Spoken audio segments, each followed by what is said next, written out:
సాగునీటి ప్రాజెక్టులపై గత ప్రభుత్వం 10 ఏళ్ల పాటు నిర్లక్ష్యం చేసిందని మంత్రి జూపల్లి కృష్ణారావు అన్నారు.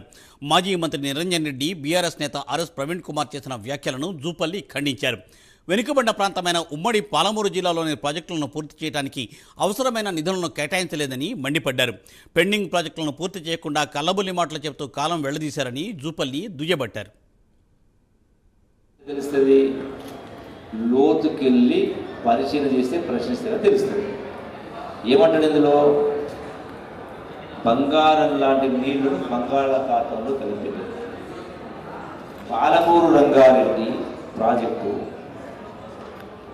2014 సంవత్సరంలో కేసీఆర్ గారు ముఖ్యమంత్రి అయిన తర్వాత 2 సంవత్సరాలు పూర్తి చేసుకొని కట్టిస్తానడు. 2 సంవత్సరాలు పూర్తి చేసుకొని కట్టిస్తానడు. 10 సంవత్సరాలు. మరి 10 సంవత్సరాలైనా అది పూర్తయిందంటే పూర్తి కాదు కదా. 20% మాత్రమే అయ్యింది. ఆ 20%లో కూడా నేనేమంటాడు, పాలమూరు రంగారెడ్డి ఎత్తిపోతుల వ్యవస్థ పూర్తి సిద్ధంగా ఉంది. నా నియోజకవర్గం ఆ పాలమూరు రంగారెడ్డి స్టార్ట్ అయ్యింది. మా నియోజకవర్గం కొల్లాపురే, శ్రీశైలం బ్యాక్ వాటర్, సోమశిల నార్లాపూర్ నుంచి.